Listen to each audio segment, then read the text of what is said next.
Hi everyone, this is Jamie Gardner with Utah Futures. Today's webinar is going to be recorded, so if you know of others who aren't able to attend, then they should be able to view this on our on-ramp later this week.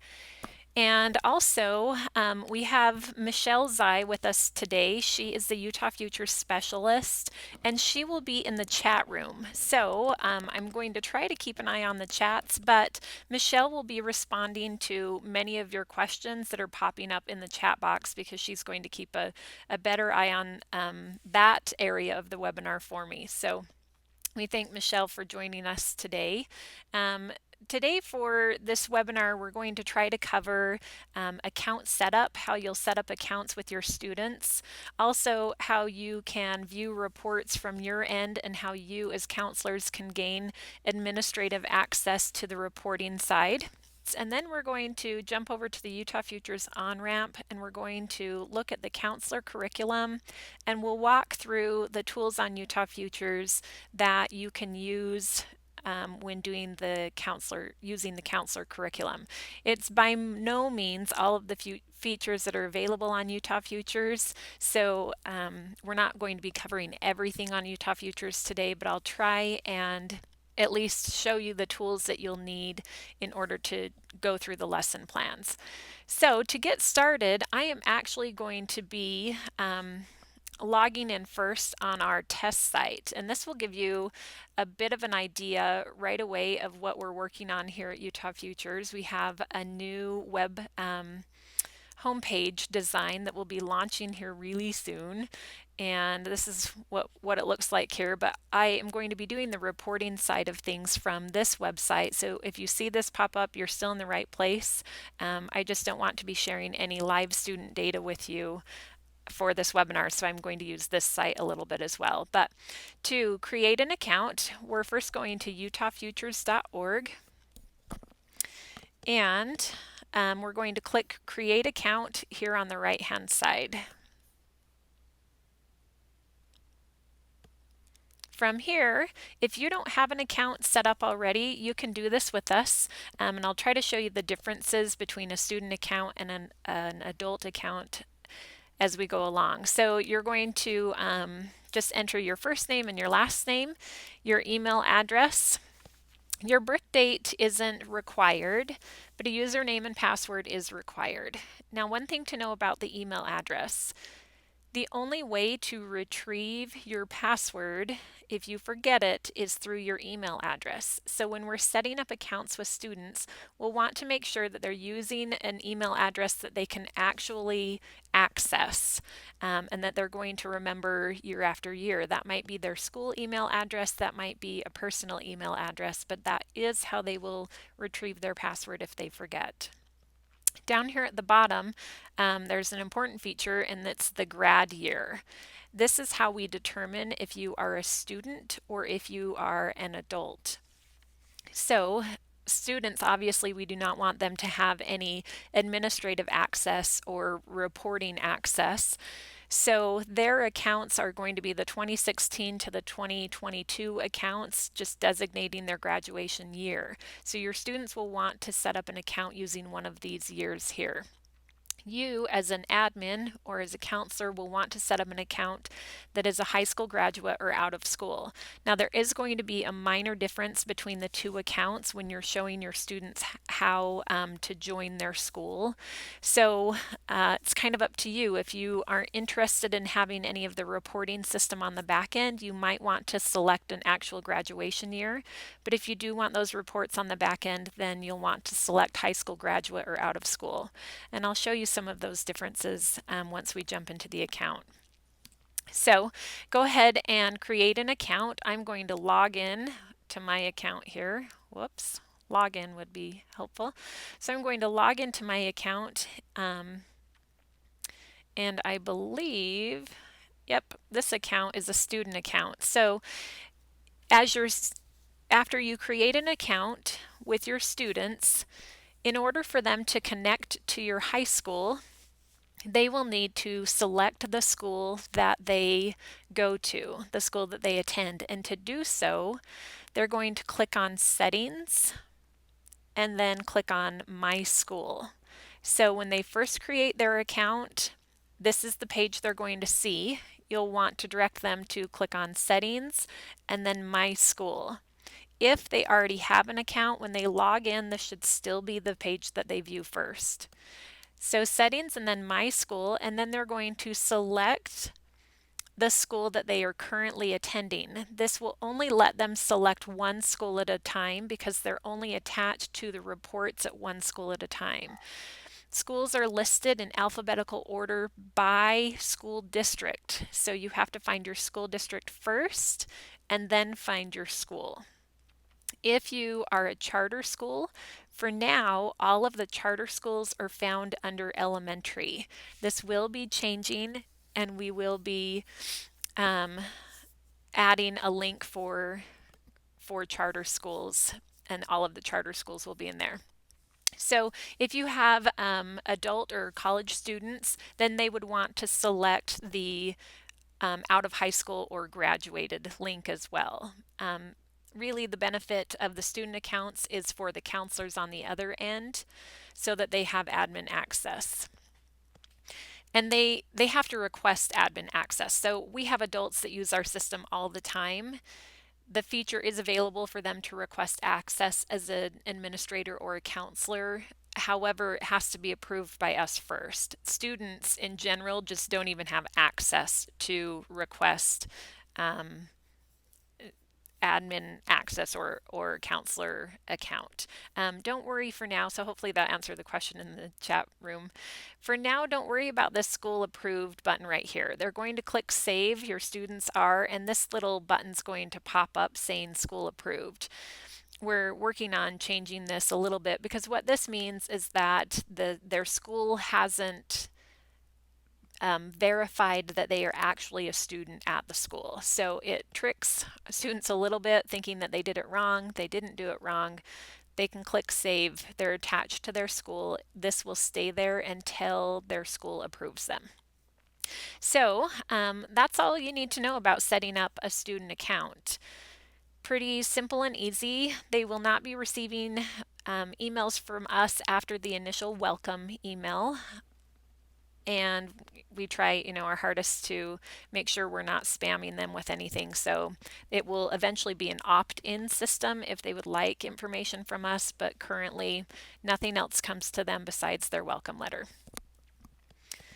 So moving on, let's talk real fast about your admin accounts. I'm going to jump out of the Utah Futures site and go to the test site and log in here, so that I can show you some students that are already set up in the account.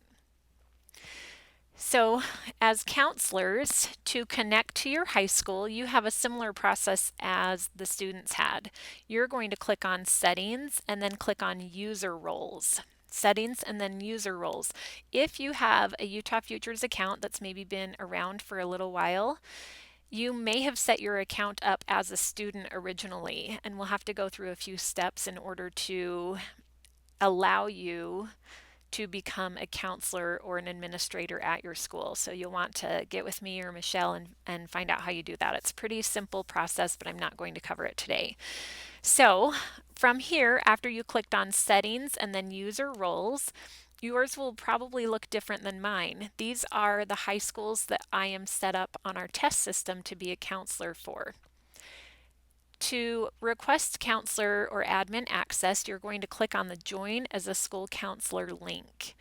And this box will appear. You'll start typing the name of your school, and you'll want to make sure that as it starts to autofill that you actually select the school, because we need it to the school and the number at the end in order to receive your request on our end and then approve you as an administrator. So if you start typing and your school, nothing's showing up, let's see if I can find one that doesn't, then you're not in our system yet. This generally happens most often with charter schools that are new and just haven't been added to the system yet. So if you start typing and nothing shows up, you'll want to send us an email at resources@uen.org we'll add your school and be able to approve you that way. Otherwise, make sure that you select the school as it shows up. Wow, I'm having a hard time typing today. And then click Submit Request. You're going to see that your request is now pending. If you were already approved, you already have a counselor account, then it should no longer say pending. And you'll want to, if you have an actual counselor account, you'll want to make sure that the heart is highlighted so that then it will show up on your drop-down menu up here at the top. So it takes us generally, I would say, give us a week in order to approve your accounts. We go through the Utah State Board of Education to make sure that you are currently a school teacher or counselor at the high school that you're requesting access to. And with a large number of requests coming in, that can take us a couple of days to get there. You'll receive an email from us once you have been approved for your school. Until then, it's going to continue to say pending. So hopefully that helps understand the process for becoming a school counselor. Now to look at some of the reports that you'll be able to view once you are a counselor. So from my account, I now have two roles under my one account. The first is my individual user role, and the second is my role as a counselor. When I click on my user role as counselor, in the next few months, you're going to see quite a few changes to this as we make this system a lot better. But you'll have an option right now to view reports. So we'll click on reports, and I'm just going to show you real quick a few of the options that you have in the reporting system. First of all, you have some individual reports, and the individual reports allow you to see what individual students have saved to their accounts. In the past, a lot of teachers have used UtahFutures as a browse-only option, meaning their students didn't sign into accounts and they didn't save any of their information on the system. The benefits of having students sign into accounts or create accounts is that they'll be able to they won't have to recreate the will every time they go looking for something. And a benefit to you is that you'll now be able to see what they've done on UtahFutures and hopefully have a better one-on-one discussion with them about college and career planning. So for instance, on this student, if I click on the career cluster inventory, I can see the results from their career cluster inventory from the assessment. And then I can talk with them a little bit more about what their interest is or what categories they scored the highest in. I can also look at which occupations they've saved to their account, which schools they've saved to their account, and just get a better idea of what this student's future college and career plans are. So from an individual standpoint, pretty user-friendly report. If we're looking at group reports, then I have a few additional options. I can view a report of assessments and activities, and I can just see, I can select up to 4, and then I can see what assessments and activities have my students completed. And I can sort these by those that have completed the assessment and those who have not completed the assessment. And this is just a group report. I'm not going to be able to view any information about the individual student's report, just as a whole, what kind of progress have my students made. I can also see another option here. I'm not going to show you all of them, but what are the most popular schools and occupations that students are saving to their accounts. So I can look at this and I can say 8 students at the 8 students at my school have selected the University of Utah as a school they'd be interested in attending, and I can do the same thing with occupations. This might give you some good information if you're planning a college day or a career day, or if you're trying to get a better pulse for what the interests are for college and career of your students as a whole. So some great group reports also, and we're working to make some good changes to these reports and really beef them up and make them a lot better for you. So a good reason to have your students log into accounts. Okay, so we've covered so far how you create a student account, how you join as a counselor or as an admin, and then just a quick overview of the reporting system itself. So now we're going to change to a different website, take a look at the counseling curriculum, and then we'll talk more about the Utah Futures tools when we're using the counseling curriculum. So we have this great website called the Utah Futures On-Ramp. The URL is utahfuturesonramp.org. And this website was developed and designed by UEN, and it's housed at UEN. It's separate from the Utah Futures website because the Utah Futures is so secure, and we have to, go take a lot of precautions before we post anything on the Utah Futures site itself. We created this website in order to show you kind of what's going on with Utah Futures and how the legislative money is being spent, the decisions that the steering committee are making, and then to also share with you a lot of training resources, Step Up Utah videos, lesson plans, other helpful guides in using the Utah Futures On-Ramp. So today we're going to go to the Training and Resources tab. And if you scroll down to the second section here where it says resources, you'll see a bunch of quick start guides, some how-to videos, some ideas for using Utah Futures, and then you'll see lesson plans. And the one we're going to dive into a little more today is the Student Career and Education Planning Guide. So you'll want to open up that one. Just to back up a little bit, if you joined the webinar a little bit late, this creating an individual account, this would be a good guide for you to look over, as well as the join as an administrator. Those were kind of the two areas that we covered right at the beginning. This resource, creating an individual account, is also a good option for you to use if you are wanting students to create accounts before they actually come to school. If you don't have time during the school period to help them create an account, then you'll want to use this guide. You can send that home with them and have them get started before they come to school. So the counseling curriculum. This might look familiar to some of you if you've been around Utah Futures for a little while, and we've taken the student guide for career and education planning and we have revamped the entire thing. I worked with the Utah State Office of Education with MOMI in the counseling department to come up with one 45-minute lesson plan for each grade. We took a lot of feedback from counselors over the last year about what they wanted to see, and it seemed like their feedback was we need a shorter lesson that we can share with our students and less repetition or overlap in the curriculum year after year. So we tried to develop something that would work a little better for you. So this is the curriculum that when the counseling department has their review each year, that they are going to ask you if you are using this curriculum, and this is what they're talking about. So some options here are you can print this is an HTML page. It has lots of different links on it, but if you want a printed version of this graph, this colorful column graph, you'll click on this PDF version.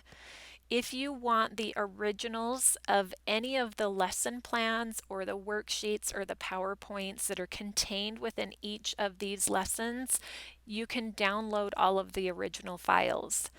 So let me tell you this about the guide. This is just a jumping off point for you guys. As long as you are following the curriculum that's been outlined for each year, you can teach the lesson however you want. You do not have to teach and use the worksheets that are developed in here or go word for what we've written down. As long as you're following the curriculum, if you have something great you love to share with your students, then please, by all means, use what you have. This is just a resource for you if you need some ideas of what to do. So these originals would be great if you want to take them and modify them and make them your own. Or if you have something else, just look at the lesson plan, make sure that you are in line with what is being asked to be taught that year, and then move forward with your own stuff. So, moving past the guide, here in the 7th grade, it's not changing at all. You're still just teaching all of the CDA lessons, and CDA 2 and 15 will cover the curriculum for the 7th grade year. It generally follows an assessment and then an activity and then an area where we're talking about financial aid and paying for school. And then at the end is just reminding students about what their requirements are, either middle school or high school requirements, or reviewing their progress to graduation. So every lesson follows a similar path. So 7th grade, we're not going to talk much about because 7th grade lessons, nothing new. In the 8th grade, if you click on this 8th grade lesson link, this will give you a lesson plan for 8th grade. It has lots of different links included in it. If there's a worksheet link that's included. Any PowerPoints or videos will be included. And then sometimes some of the lessons have kind of a review game called Kahoot. So there's instructions and links to using Kahoot. One of the benefits of bookmarking this Utah Futures webpage instead of using this PDF version is that as content changes on Utah Futures, we will update this to reflect those changes. We'll update all of the links on our side. So make sure you bookmark that page. So when we're in the 8th grade, we are using the interest profiler, which is on Utah Futures. We're doing a worksheet that's called the career profile, and then we're talking about and watching a video on financial aid. The way these lessons are designed is that kind of the 7th and 8th grade, a little bit in the 9th grade, we're exploring what our options are for careers. When we get into 10th, 11th, and 12th grade, we're drilling down a little bit more about the expense of college and planning for it financially, and really trying to zero in on a career that we're interested in and maybe the classes that we can take in high school and how we can prepare ourselves for that. So you'll see that in the early grades we spend a little less time on financial aid, but as they get older we start spending more time on financial aid. Okay, so the first Utah Futures part of this lesson is the interest profiler. There's a link here to the interest profiler if you click on that link, but you can also find the interest profiler, oh, it looks like I'm in my testing site, by clicking on assessments and activities and then going to interest profiler. So again, the links are on your lesson plan, but from the website, the 8th grade lesson, assessments and activities, and then click on the interest profiler. You'll want to make sure that your students are logged in so that their information is being saved to their account when they finish. So the interest profiler is the 8th grade, the career cluster inventory is the 9th grade. Their format is very similar. So I'm going to show you the interest profiler in a little more detail than the career cluster inventory. The interest profiler and career cluster, they have two options for taking the assessment. The traditional option shows you one question at a time, and they can select the little emojis to determine if they like something or if they don't. We have fixed the back button if you are a former Utah Futures user, so they can click back at any time to go back to the previous question. We have a previous question link, or they can always start over. So that's using the traditional. The traditional and the quick ask the same number of questions. The quick version here is just a survey of all 60 questions at once.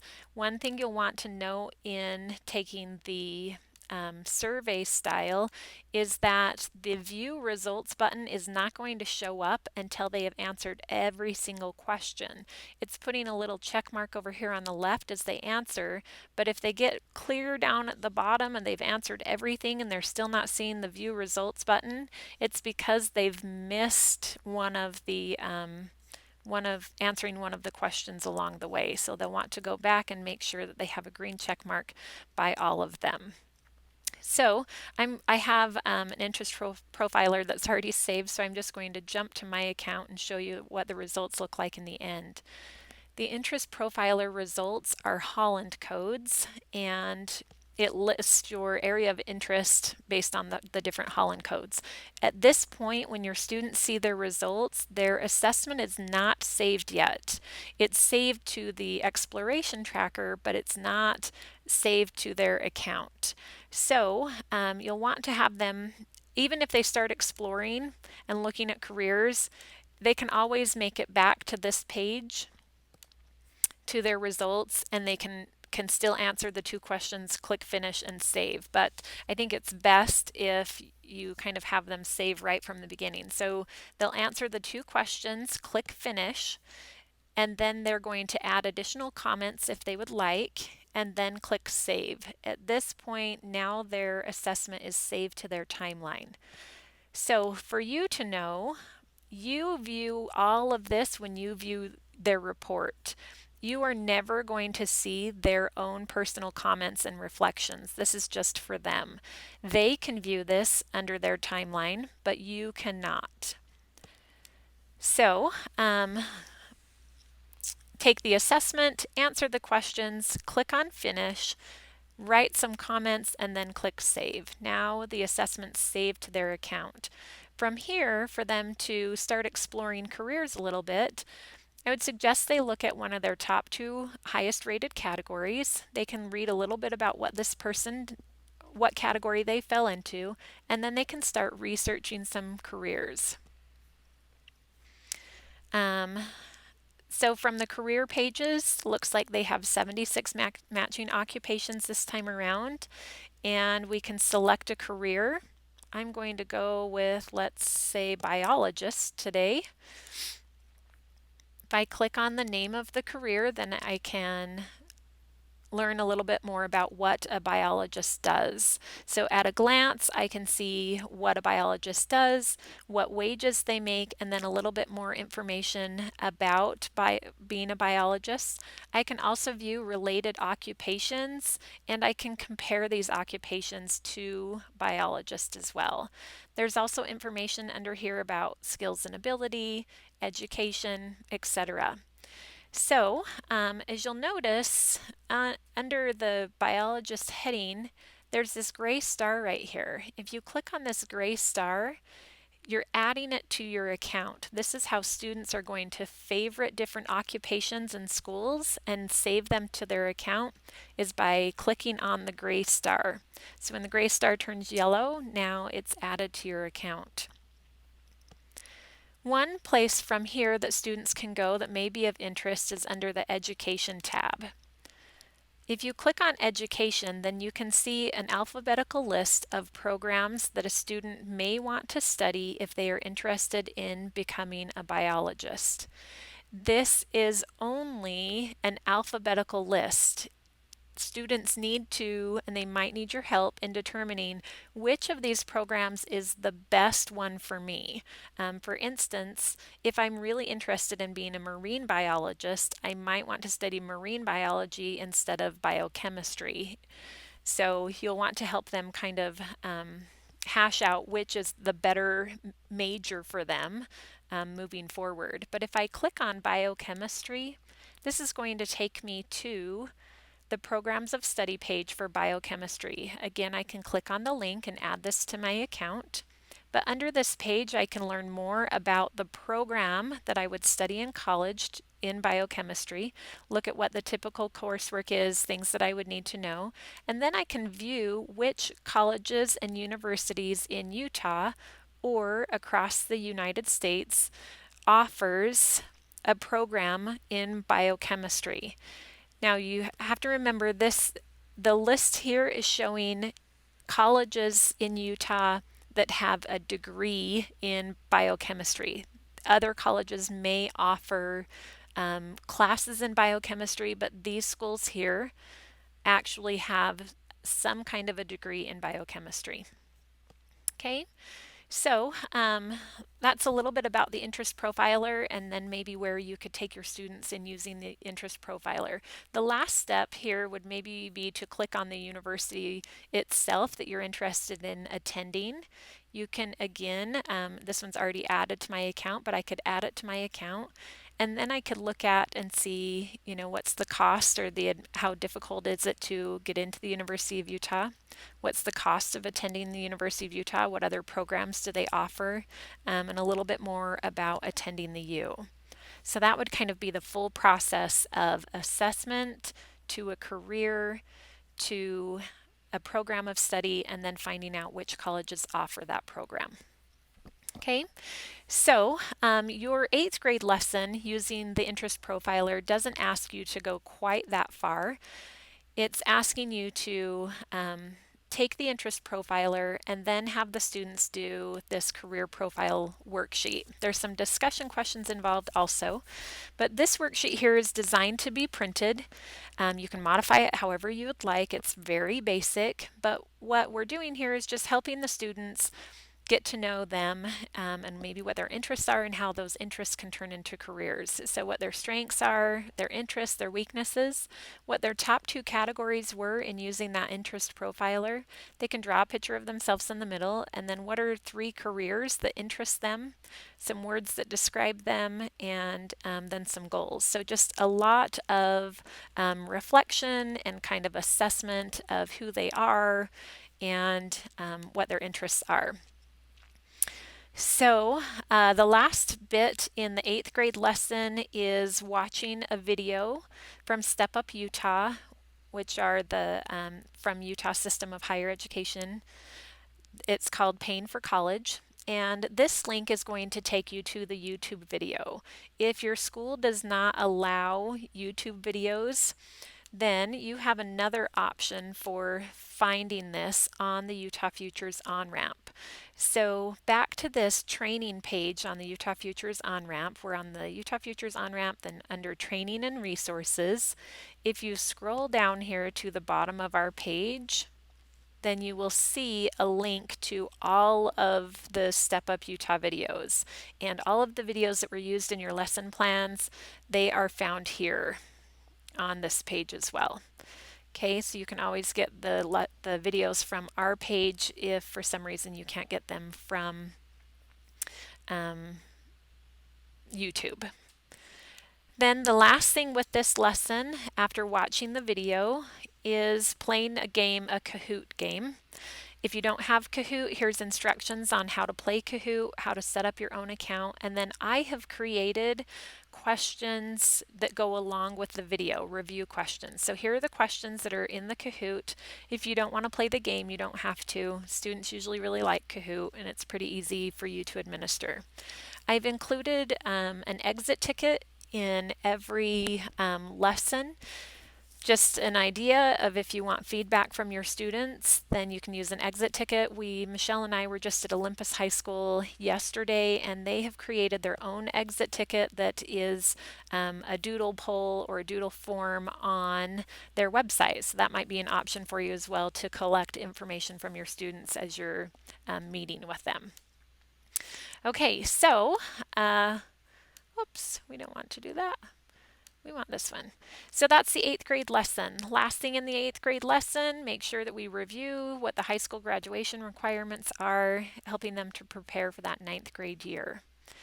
In the 9th grade lesson plan, career cluster inventory, very similar assessment to the interest profiler. The difference is the career cluster inventory has 80 questions. The layout's the same. And let me log back in here. Sorry, it looks like I went to a different tab. The results from the career cluster inventory are, let's see if I've got a current one saved.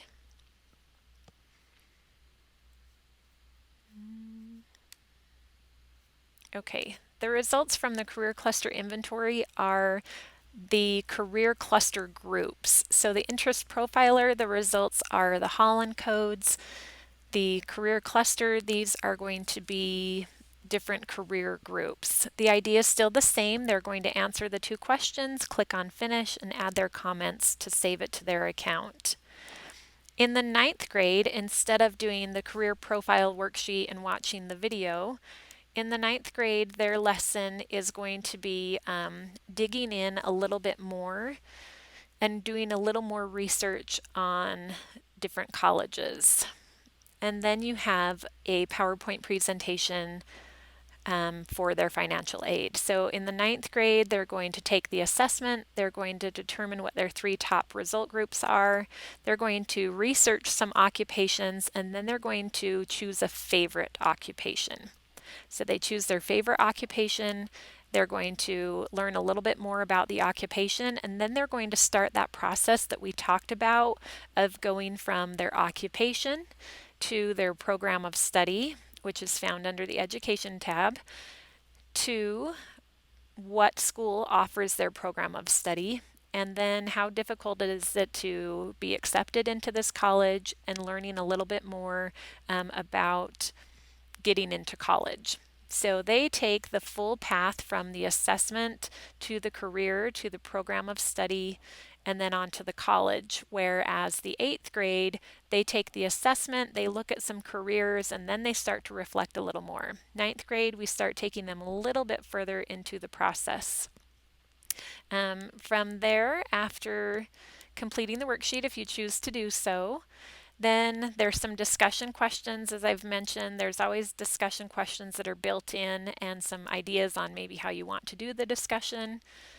And then from there, they're going to have a PowerPoint presentation on scholarships, and it includes a video on searching and applying for scholarships. Again, this video can be found on the Utah Futures on-ramp. I would encourage you with any of the PowerPoint presentations to modify them to fit the needs of your students. So if you offer certain scholarships at your school, you'll want to make sure you update those presentations to include that. Last part here is an exit ticket, and then we are once again reviewing our high school graduation requirements and reviewing our progress towards graduation.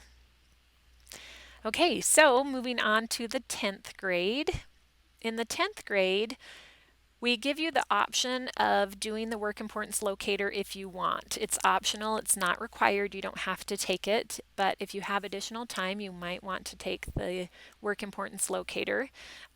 We link you to it there, but it's also found under assessments and activities. It's called the work importance.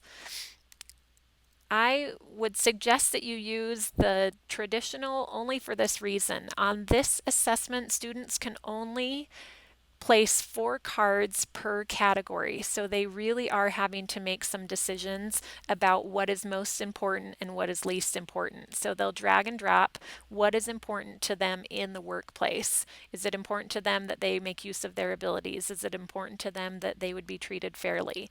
But once they have selected 4 in a category, then it will turn green up at the top. If it goes to red, then that means that they have too many in the category and they have to place that card somewhere else. When they're done making all of the decisions, then their View Results tab will show up. And then from there, it's kind of the same. They can view careers, then they can view colleges, and the process keeps going. So in the 10th grade, that's an optional assessment if they want to take it. In the 10th grade, something awesome happens that I love, and that is we introduce our students to the Learning Express library. So in the Learning Express library, students have to have an account in order to access the Learning Express library. If you have students in your class who are not who do not have accounts, then you'll want to pair them up with someone else so they can at least view this information. In the 10th grade, we just want you to introduce them to the Learning Express library. In the 11th grade, we want you to spend a little more time focusing on ACT prep, and you'll see what I'm talking about once I show you the Learning Express library. Again, it's linked from the page. And to find it on the Utah Futures website, you can find it in a lot of different places. So under careers, it says Learning Express Library Workplace. Under colleges, it's going to say Test Prep. And then under additional resources, Learning Express Library tutorials. All of these links are going to take you to the same location. So I'm going to click here on the test prep, click begin, and this is going to take you to a third-party website.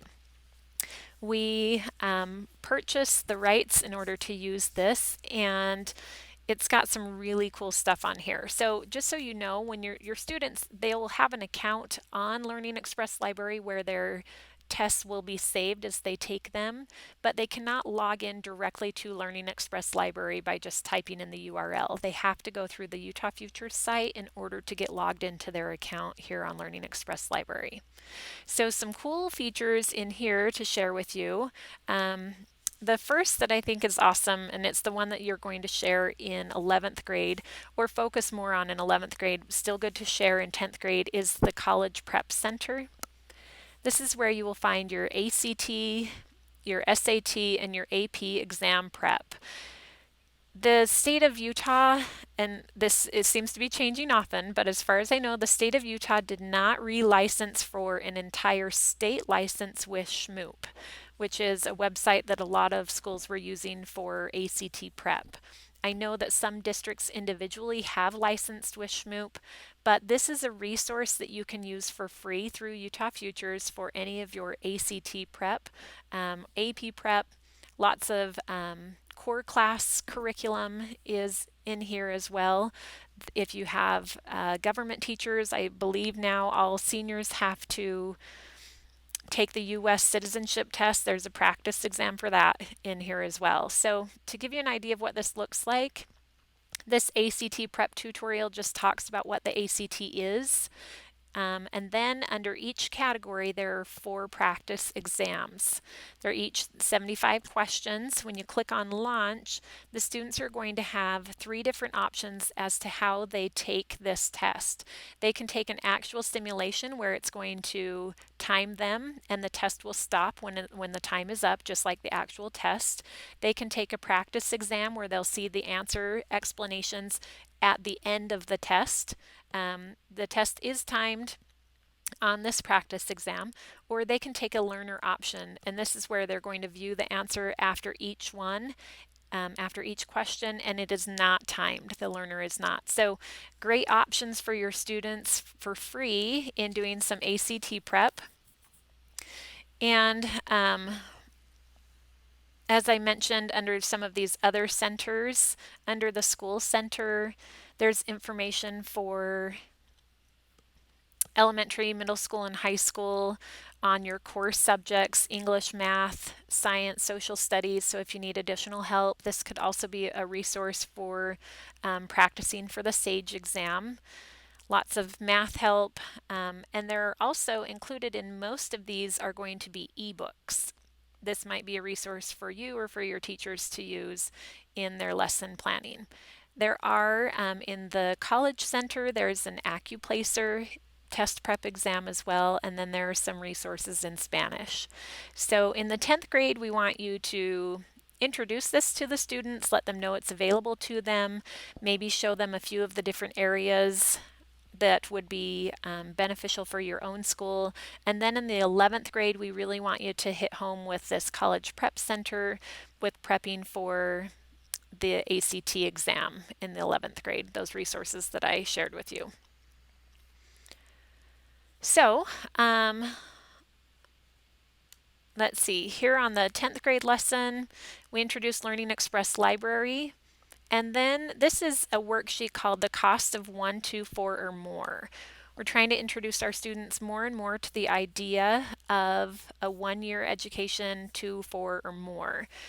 This can be modified however you would like to fit your school, but the idea is for us to do some research on schools and then look at what occupations I could get with that level of education and what's kind of the return on my investment. If I spend a ton of money getting a 1-year degree and I'm not going to make very much money, then that probably wasn't a very good investment.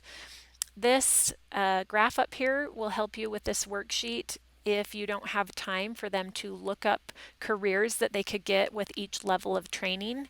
This graph shows us how much you would make with less than a high school diploma all the way up to a doctoral degree. and it also coincides with the unemployment rates.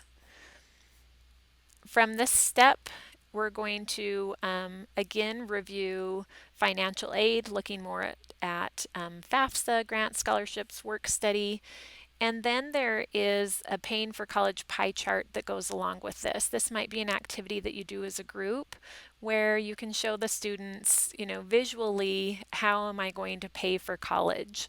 So we can research an actual college and we can see from here how I'm actually going to pay for it. So in the 10th grade, the cost of college. In the 11th grade, it's similar because we're looking at the cost and then what the admissions qualifications are. So in the 10th grade, we're looking at 3 different levels of education: 1 year, 2 year, and 4 year. In the 11th grade, we're looking at 3 different colleges that we might determine to be my dream school, my reach school, and my safe school. So to do both of these activities, I want to show you the school search feature because I think that will be really helpful to you in doing these 2 activities. So on Utah Futures, and thank you, by the way, for the feedback in the chat room. I can see that, and I'll make sure I go back and review some of that also. So doing the school search, we've revamped this whole thing, so if you haven't seen it in a while, I think you'll be really excited about it. If you click on colleges and then you go to school search, this is where we can go directly to looking at colleges. We don't have to take an assessment first and then find a career and a program of study. This is a standalone tool where we can just look at just colleges. I should mention that there is also a standalone tool for searching for occupations under the career tab called Occupation Search. And there is a standalone tool for searching programs of study underneath the colleges tab. It's the programs of study search. So just to highlight those, I'm not going to talk very much about them in today's webinar, but just know that those are available, as well as many other resources on our site. Okay, so back to the school search here. We've given you a couple of hot links here at the top. This first one will link you directly to Utah's public colleges in Utah, or public colleges and universities.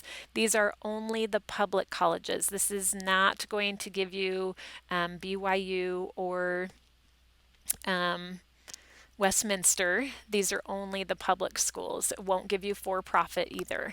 We also link you to Utah's Colleges of Applied Technology, so your students have a quick link to just look at the schools here in Utah.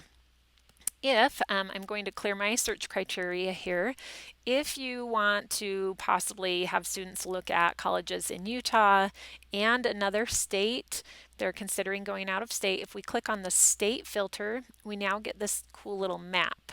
And from the map, we can select Utah, but we can also select, maybe Michigan as well. So if a student's not sure by looking at the map where a certain state is, we have a list for them down here at the bottom.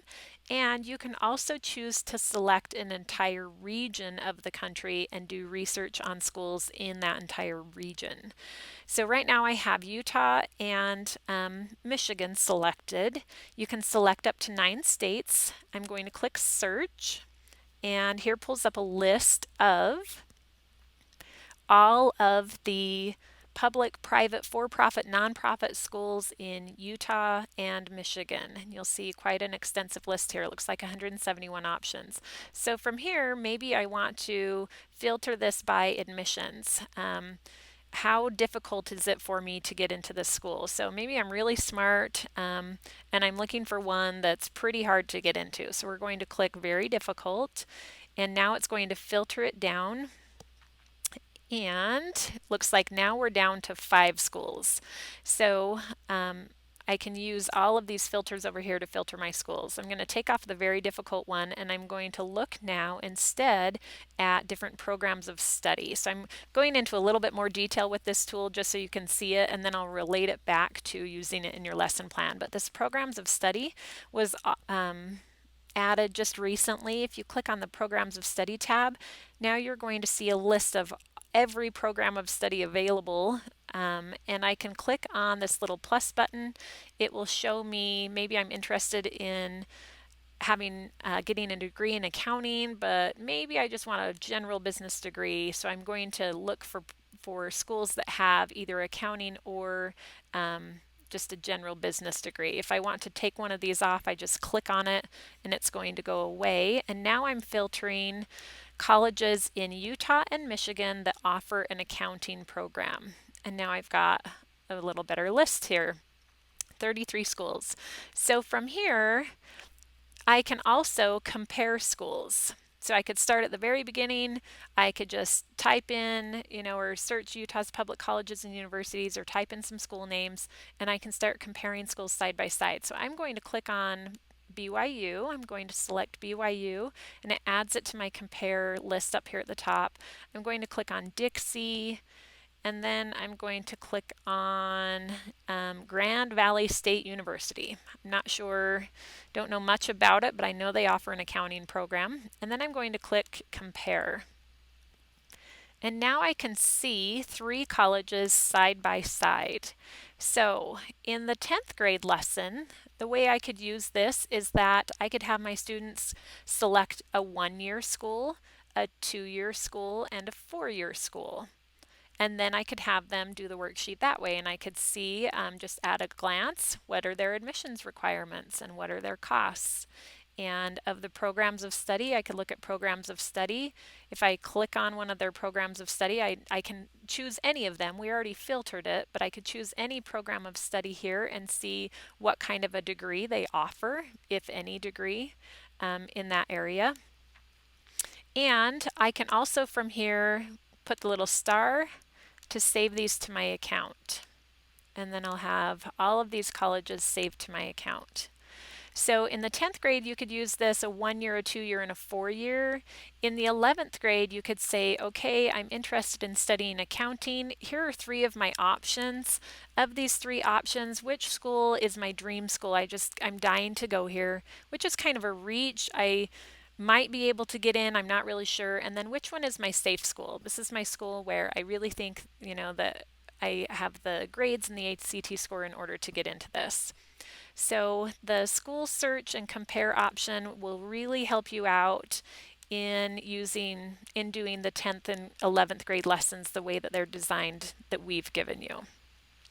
Okay, so Learning Express Library, the different cost features, and then in the 10th grade, we're just talking about how we're going to pay for college.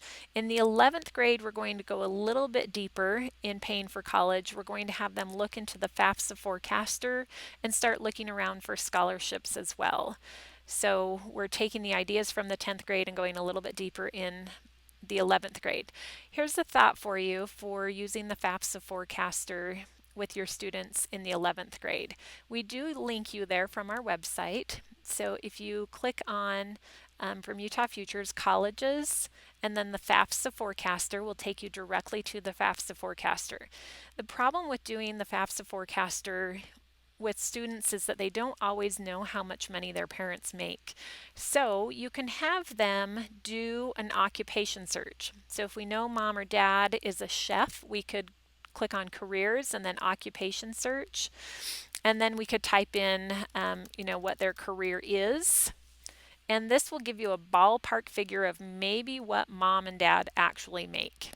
Now, we have to remember this is going to be a median. So if they've been a dentist for a long time, they might make a lot more. If they are just getting started, then they might make less. But this would be a way that you would at least have some ballpark numbers to use in their FAFSA forecaster. I also want to point out in the 11th grade that a lot of this curriculum is going to follow what is taught in financial literacy. So it's a required class. You may be able to team up with a financial literacy teacher, get into their classroom, and share some of the workload in presenting this lesson. Also in the 11th grade, we recommend that you do this lesson before ACT time, so before March, so that they get the benefit of knowing about the Learning Express library and so that they also understand what ACT score they're going to need to get in order to get into the college that they want to get into. So kind of that cost and admissions comparison worksheet that we've worked out will align well if you do this before March. Okay, last one here. We're kind of in the final stretch. The 12th grade lesson plan is extremely flexible and designed to give you as much time as you need with your students kind of one-on-one figuring out where they're at. So we recommend that you do this one at the beginning of the year, before the college tour and before the college application week. So we're kind of pushing the deadline for it this year. It's not a requirement, it's just recommended for how the lesson is set up. We want you to do the reality check assessment, and I apologize, it should be linked here, but it's not. We will get that fixed for you. The reality check assessment is a really fun one. They do it in the 7th grade, and then we're asking them to do it again in the 12th grade right before they launch out into the new real world on their own. So we're going to click on assessments and activities and then click on reality check. And the reality check is a budgeting tool where you have 3 options of how you use this. First, you can select the area of the state, and then you can just get started and start building a budget, or you can type in a career and you can build a budget based on the salary for this career. Or you can use the third option, and that is to just enter in a salary amount and build your budget based on that salary. So for all 3 options, the reality check looks the same. Over here on the left-hand side, it's starting to build your budget. It's already taken out taxes for them, and it tells them how much money they have left. From here, they're going to start making some choices about their lifestyle and how much money they're going to spend. As you can see over here on the left, it's starting to deduct this amount as we go through. So at the end of this, and I'm going to just throw a few things in here, and really I'm just hoping that something is going to happen because I'm not really completing the whole thing. But just for time's sake, we're going to add some features in here. Okay, so we have savings, we have investment, we have childcare costs, taxes are already taken out for them.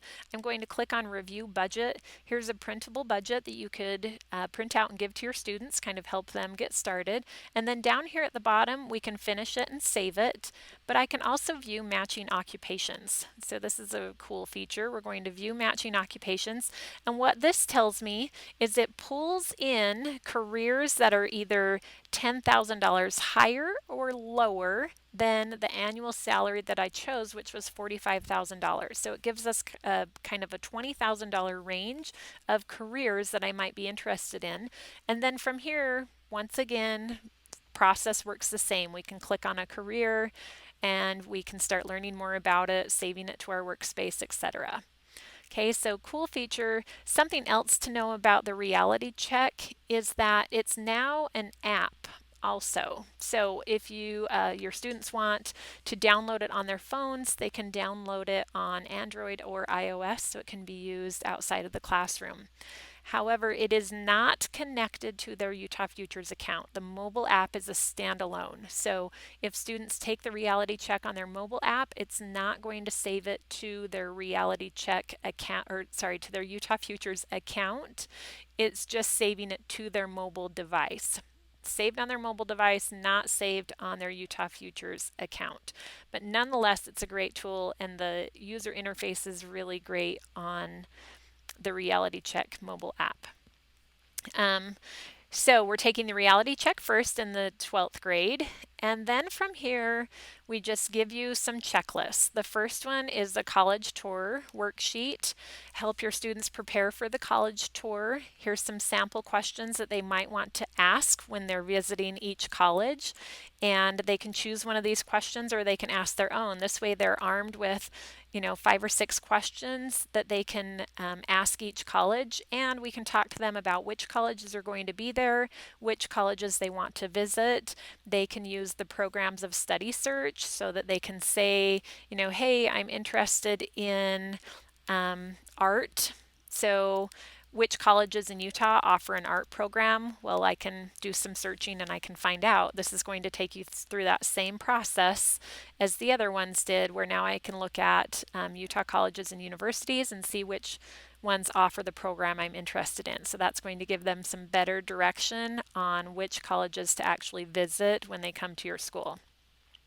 And then the last checklist for the 12th grade is this college planning checklist. Gives you an idea and helps your students have an idea of what deadlines and what things are coming up. So if they need to retake the ACT, we can let them know when that's going to be. If they're ready to apply for colleges, we can let them know and help them find out what the deadlines are. Deadlines for scholarship, when Utah Application Week's going to be, and then in the spring, just some things to think about. Have you signed up for orientation at your school? Have you visited colleges? And so forth. So just a planning time for your students. Okay, so that, my friends, is all we have for you for today's webinar.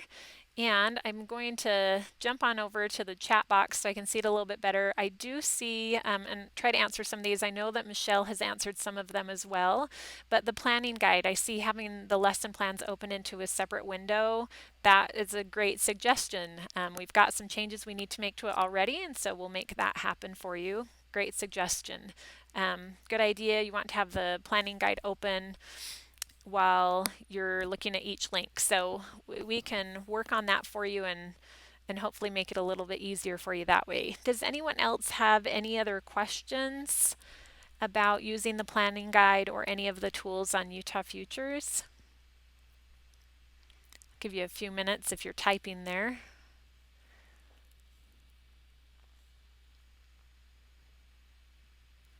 Okay, so we're going to wrap up today's training then. I would suggest that you keep checking back to the on-ramp and also look later this week for the launch of our new website.